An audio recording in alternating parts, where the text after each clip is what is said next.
legally mandated by law to do an economic study every other year. There are approximately 400 tax credits that are giving away in the state of Louisiana, majority of which go to the oil industry. Virtually only a handful of them have to show an economic study. And the film industry is one of those. The state of Georgia has no requirement for that. But the kind of numbers that they throw around in economic development, when they were doing 25% of our business, they had more spend than we had in the state. So I'm just saying, people can use different numbers, and how they choose those kind of multipliers, I don't know. It seems to be a mystery. But anyway, so I think it's important for us to make our voices heard. I think we're on track to turning this thing around. We have a lot of people on board who are in power, including Mayor Landrieu of New Orleans, who we're putting a lot of weight behind it, and I really think we're going to get this done. Okay, so I've got some hands up for some questions. So let's do that. Is that okay with you guys to get some questions? Okay, this is the first one I saw right there. This gentleman. Yeah, if you could just shout it out, I'll repeat the question. My name's Earl Hurd, and I'm the founder of Bic Media. We've been investing in films for a couple of years. But I want to mention a couple of things that I think I would call it the tipping point, because I believe a lot of people really don't realize where some real financial opportunity is in the film business. Back in 2013, there was a film that came out called Promised Land. It starred Matt Damon. Now, what a lot of people don't realize is that that film was actually bankrolled by the country of Abu Dhabi. And it was bankrolled not to make money as a film, but to drive down fracking in Europe and the United States. But what it did do, when they came out with that film, in my opinion, and I've been in the oil and gas business for over 40 years, what I think it did is it awoke a sleeping giant that's got plenty of money, and that's those of us in oil and gas.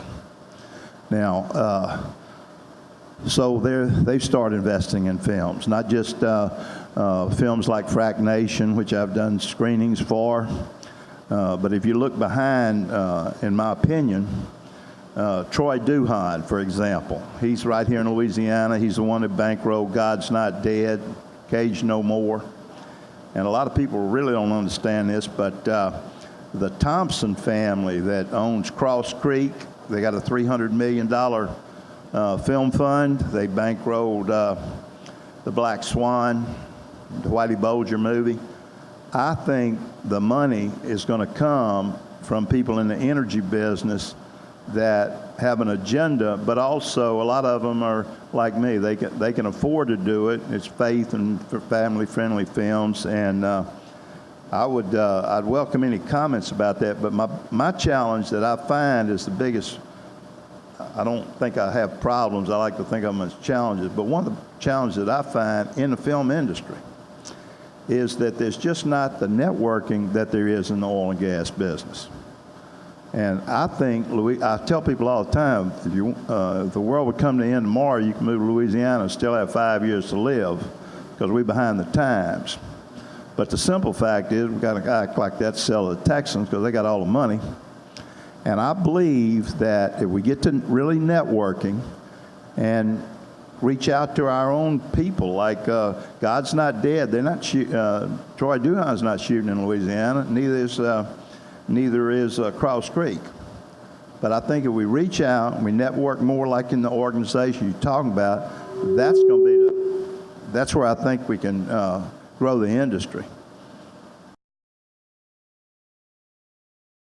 We now have three Graticals, the Gratical X, the Gratical I, and the Gratical HD. The Gratical X and the Gratical HD are essentially the same unit. The only difference is you can, with the X, only buy the features you want and get in at a lower price. Both of these units are self-powered and they have video distribution. The I, on the other hand, you need power to use this unit. It only has an SD in, and it has two new features, a lit tally light and a proximity sensor to turn the unit off. And it is small. So this is our new Gratical line, the X, the I, and the HD.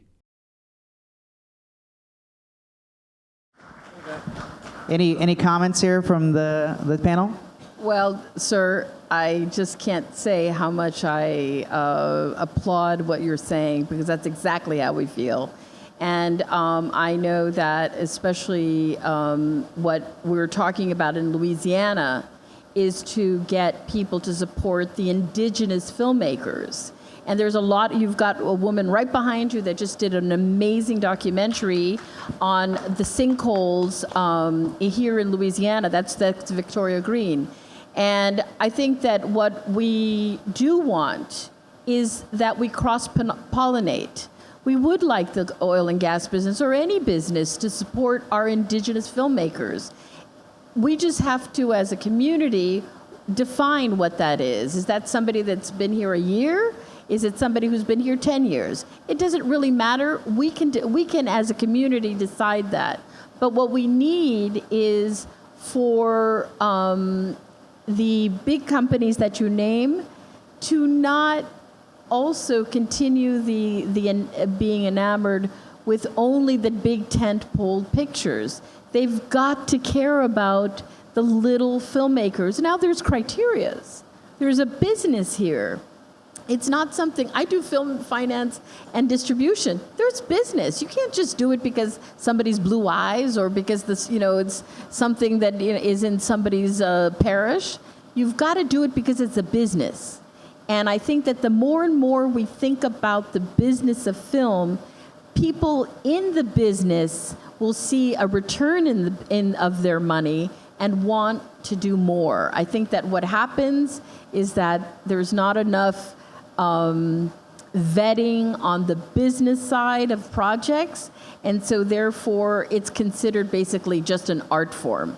But sir, I would love to network with you. My members would like to network with you. I think every single person here is going to work towards networking with each other, and I hope you will reach out to us, and if you have networking opportunities, tell us. We want to do it. Our filmmakers would be there in a second. And so anyway, I hope we'll have a chance to speak afterwards. I'm going to jump and get another question. Okay, so I saw some hands earlier as well, right? Okay, let's go right. Yeah, let's go right here. Go ahead.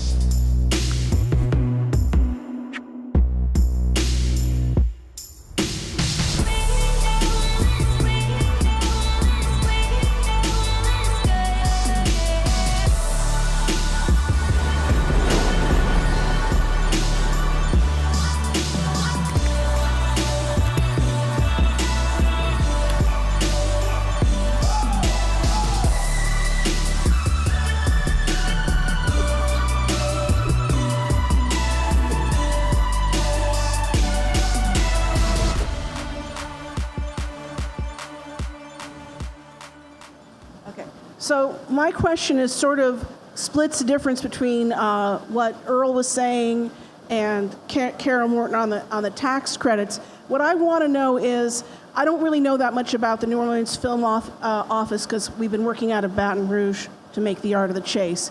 For films that are in that low to medium category, which means they have a chance of being good business investments, ours is like about $1 million, but up to like say 15 million.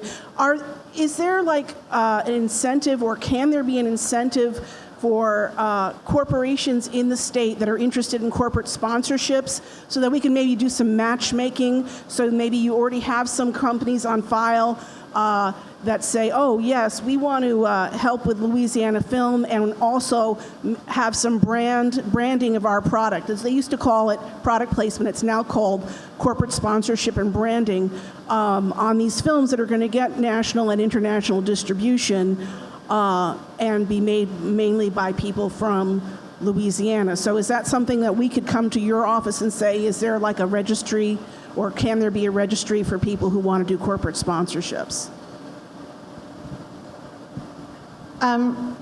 So that is a really good question, because one of the issues that a lot of filmmakers often have, and it's being highlighted here, is finding financing for their films.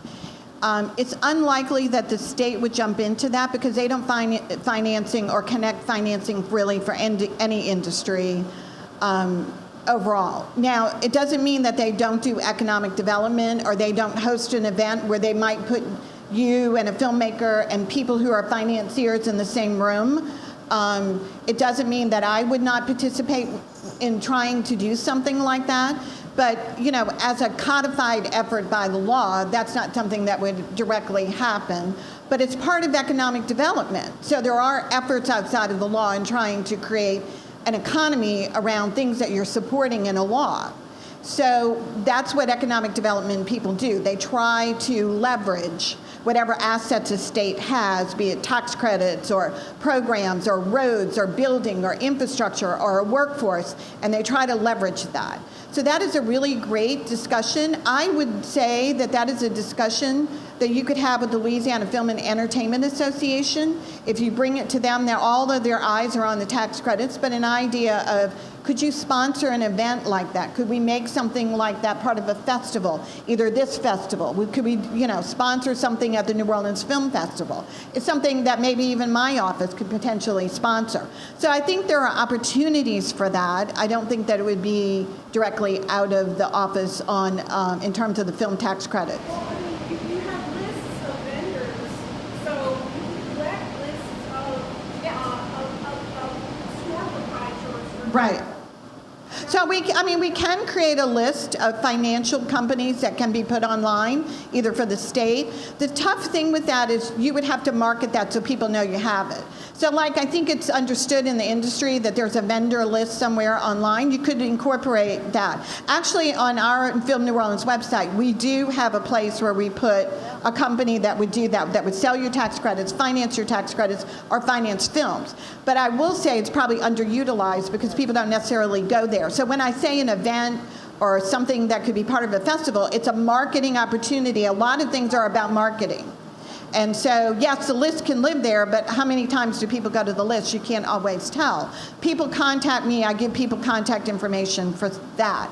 But to have a real impact, you want to leverage things as much as you can. And there are organizations, certainly in New Orleans, I mean, that's what LIFF is really doing with their membership, is try to leverage opportunities for them to get work, to get connected, to be a part of the bigger part of the industry, and financing independent films is a part of that. And I will say something else. So there is, which this is always very important to me personally, I'm always looking for a way to try to direct tax credits or have them directly benefit the independent film industry. And there is another thing in the law, if it can survive or live, that could probably have a direct benefit for providing grant funds. So a lot of states have what's called a filmmaker fund, which is a grant fund. We actually have a filmmaker fund for the state of Louisiana, and sadly it's never been funded. I mean, it exists in the law. So this bill has some effort to try to direct a percentage of what film productions pay when they have to apply for the tax credits. So even directing some money towards something like that, I mean, we have the Create Louisiana grant, which is a $50,000 grant, or $52,000. So we have the Louisiana Film Prize, which also is a grant. So it's really kind of the same kind of thing, opportunities for financing. So it's a great question.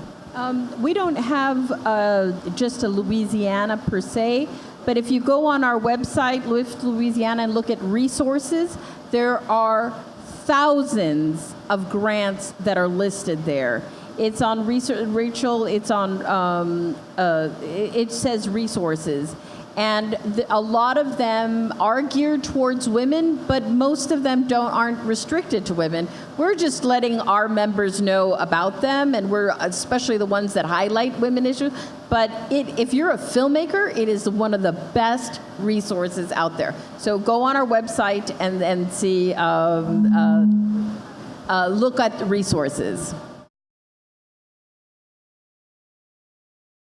The key to any next-gen recoil rig is balance while keeping your rig short and light. Your eye, shoulder, and hand placement never change, so the key is to slide the camera as far back as needed to achieve the perfect balance. This forces your EVF and camera control forward, but our unique VCT base plate design gives you extra rod space, making it possible to mount accessories close to the camera body, allowing for a perfectly balanced recoil rig. The next-gen recoil's adjustability is great enough to balance any size camera with any size lens and any additional accessories, and its quick releasability makes setup and breakdown fast and effortless.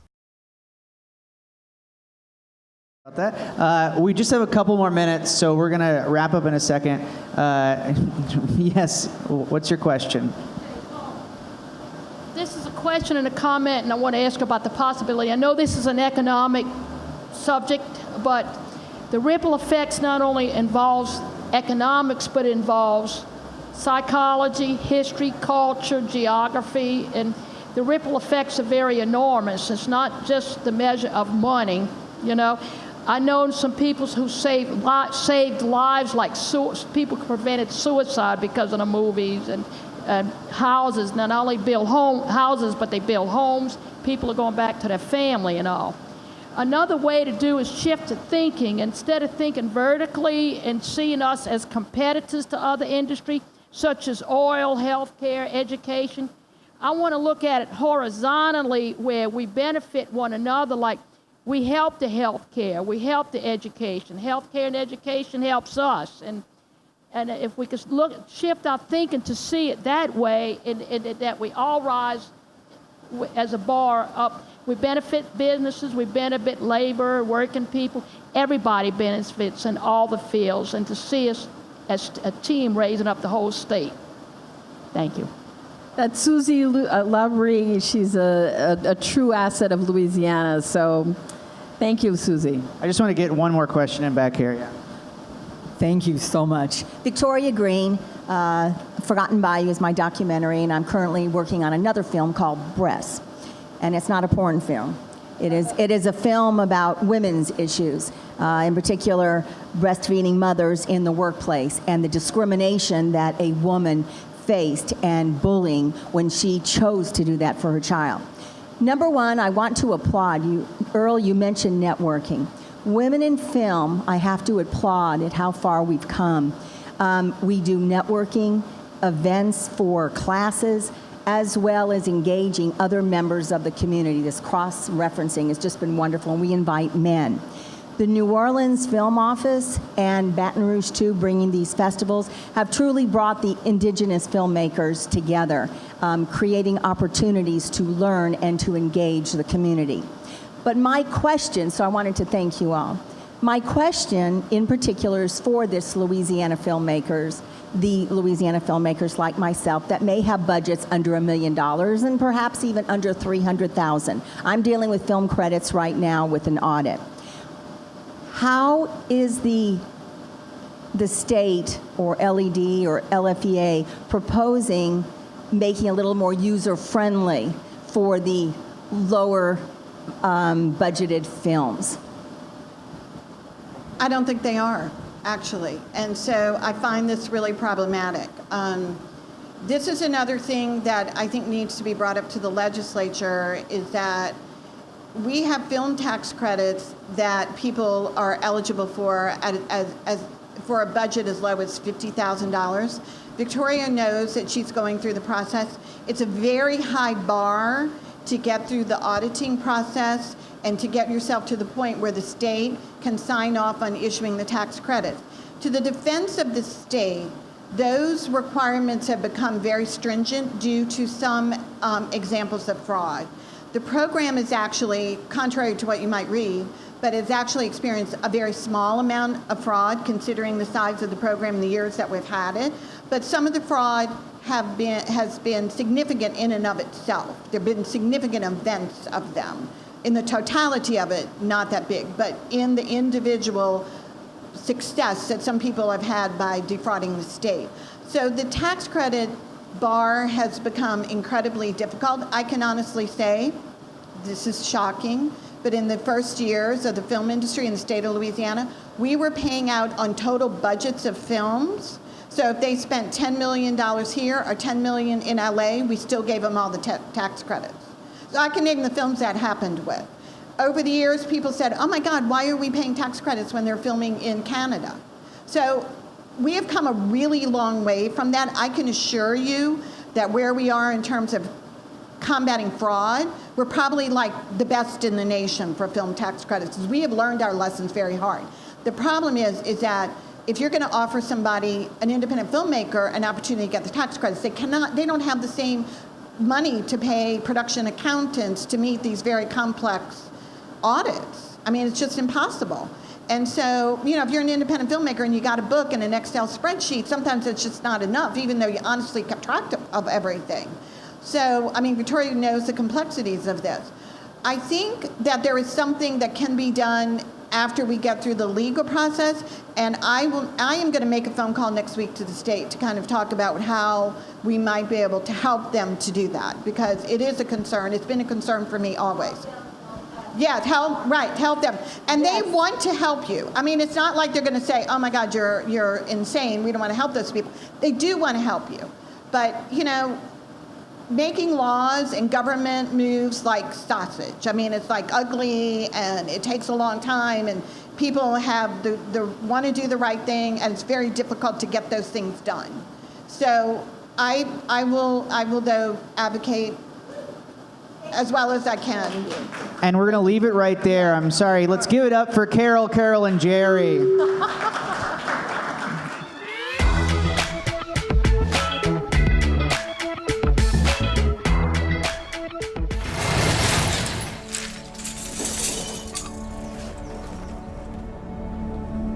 I think that motion picture is probably one of the most powerful ways you can communicate a message. I think 10 years ago, if you didn't have massive budgets, you were severely limited on the quality of story that you could tell based off of the music that you had access to. That to me is what MusicBed changed, is it made the best artists in the world available to hundreds of thousands of filmmakers. And that hasn't really existed before. What we've done is created a platform to allow the creatives to be making the choice of who wins.